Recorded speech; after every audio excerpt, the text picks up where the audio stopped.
warahmatullahi wabarakatuh. Kami dari kelompok 9 ingin menjelaskan sedikit terkait dengan materi kami, yaitu bioteknologi lingkungan tentang pengolahan biogas. Jadi kelompok 9 terdiri dari 4 orang, Rivaldo Salindeho, Zikran Abdullah, Jumar Nikamarudin, dan Tia Dwi Lestarinento.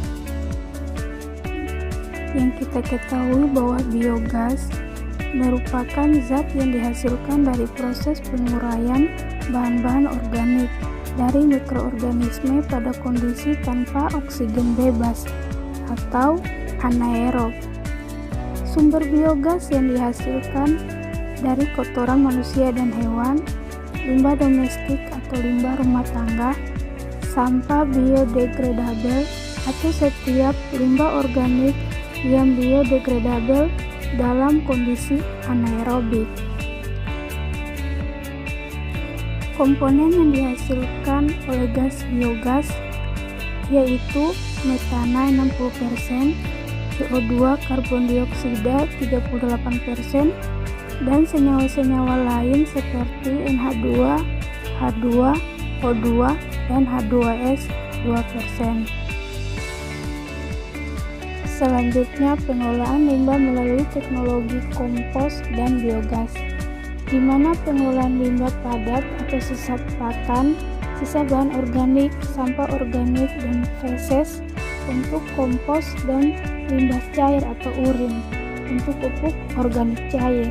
Sedangkan untuk limbah padat untuk biogas dan sisa biogas sebagai pupuk organik padat dan cair. Prosesnya itu dipisahkan atau dicampur.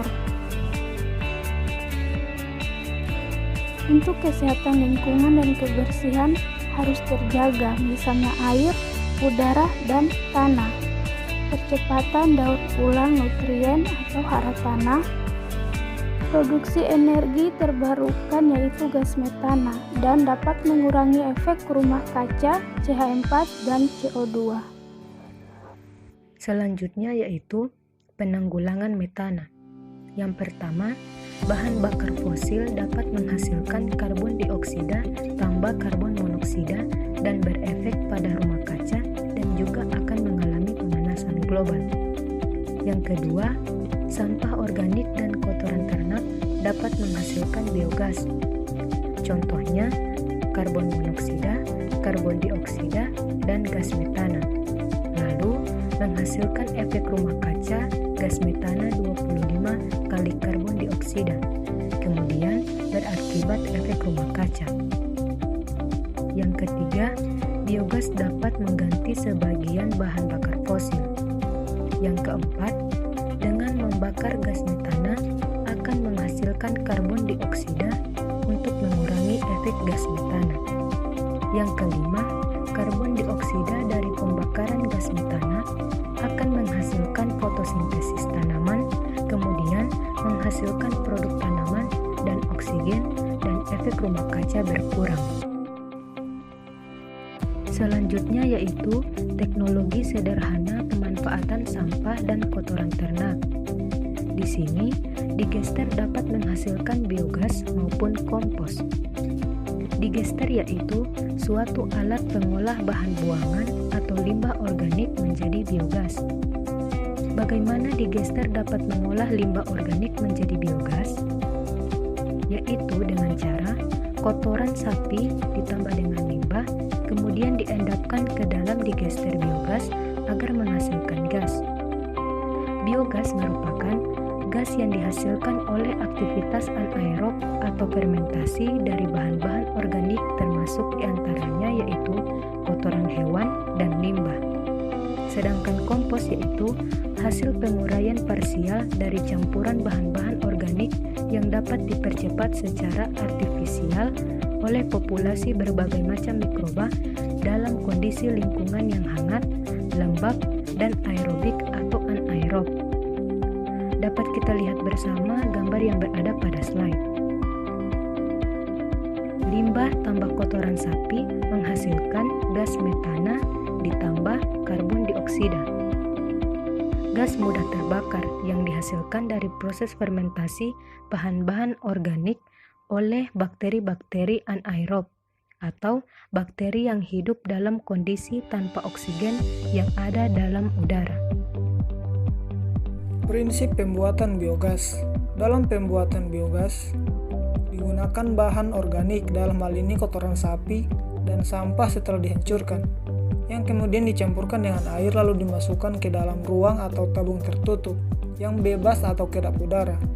Nah, proses ini disebut dengan digester, di mana dalam prosesnya bahan organik yang ditambahkan dengan air mengalami hidrolisa yang kemudian difermentasi atau produksi energi dalam sel dalam keadaan anaerob yang kemudian menghasilkan biogas dan seluri. Nah, seluri sendiri dia merupakan ampas dari biogas. Yang berikut adalah tahapan peruraian bahan organik menjadi biogas. Yaitu tahap pertama ada hidrolisis, di mana dalam tahap ini terjadi pelarutan bahan-bahan organik. Bahan padat yang mudah larut atau yang sukar larut akan berubah menjadi senyawa organik yang larut seperti karbohidrat, asam amino, dan asam lemak. Tahapan berikutnya ada pengasaman, yang merupakan tahap terbentuknya asam-asam seperti hidrogen sulfida, asetat, dan pertumbuhan sel bakteri. Dan yang terakhir ada tahap metanogenik, yaitu tahap yang menghasilkan gas metana atau CH4, karbon dioksida, dan sejumlah kecil senyawa gas lainnya.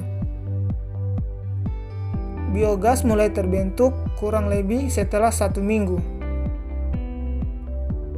Proses tersebut memerlukan bakteri metan dan bakteri asam. Secara alami, bakteri ini terdapat dalam limbah yang mengandung bahan organik, misalnya kotoran binatang, manusia, sampah rumah tangga. Jumlah kedua bakteri ini harus berimbang, di mana apabila bakteri metan, kelangsungan hidup bakteri metan terganggu, itu juga akan mengganggu dari produksi biogas itu sendiri. Nah, proses hidrolisa dan fermentasi ini harus dilakukan dalam kondisi anaerob atau kedap udara. Digester harus dibuat sedemikian rupa sehingga kedap udara atau tak ada udara yang dapat mengganggu proses fermentasi tadi. Baik, saya akan menjelaskan tahap pembentukan biogas. Jadi, pembentukan biogas itu dari senyawa organik yang tidak bisa larut, kemudian setelah dihidrolisis itu akan bisa larut. Jadi di sini ada senyawa organik berupa selulosa jenis polisakarida, gula jenis polisakarida.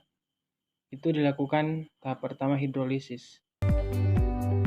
Setelah dihidrolisis itu akan menghasilkan glukosa, itu jenis gula jenis monosakarida. Ya, setelah dihidrolisis, selulosa dihidrolisis menghasilkan glukosa. Jadi dari polisakarida menjadi monosakarida. Kemudian hasil hidrolisis ini yaitu glukosa itu kemudian dilakukan proses selanjutnya yaitu pengasaman. Proses pengasaman itu ditambahkan dengan beberapa asam.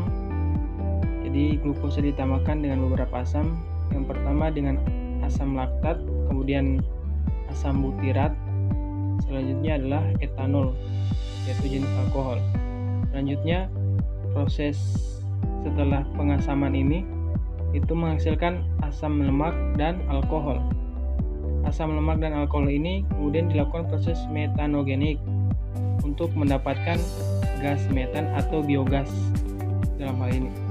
Reaksinya yang terjadi adalah 4H2 ditambah dengan karbon dioksida itu menghasilkan 2H2O ditambah gas metana, kemudian CH3CH2OH ditambah dengan CO2 gas karbon dioksida menghasilkan asam karboksilat ditambah dengan gas metana.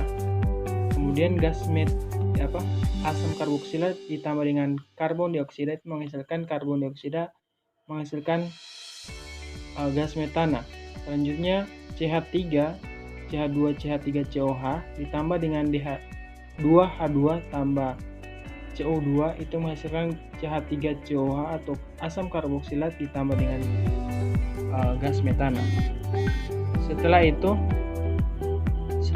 dari reaksi ini itu akan menghasilkan gas berupa gas metana ditambah dengan karbon dioksida. Baik, selanjutnya ini merupakan proses tahapan pembentukan biogas dari kandang ternak ya atau kandang sapi. Kotorannya itu dikumpulkan kemudian disimpan dalam suatu wadah, kemudian diaduk, campur. Setelah diaduk dan dicampur, kemudian ada sebuah pipa yang dimasukkan yang mengalir ke suatu wadah yang berada di bawah tanah. Itu semua kotoran sapi telah disimpan di situ. Kemudian ada dua proses, itu terbentuk gas metana yang akan disimpan dalam suatu rumah, di sini dalam rumah pemilik biogas. Kemudian proses selanjutnya adalah kolam output, itu akan terbentuk pupuk biogas. Nah, dari sini proses yang menjadi biogas ini itu ada pipa yang akan mengalir ke suatu wadah atau suatu rumah. Itu dari tempat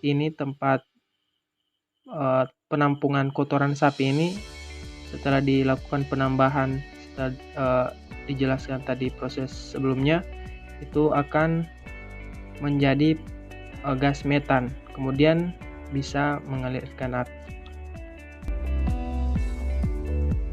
Baik, terima kasih. Jadi itulah materi dari kami kelompok 9 terkait dengan materi bioteknologi lingkungan, bagaimana cara pengolahan biogas.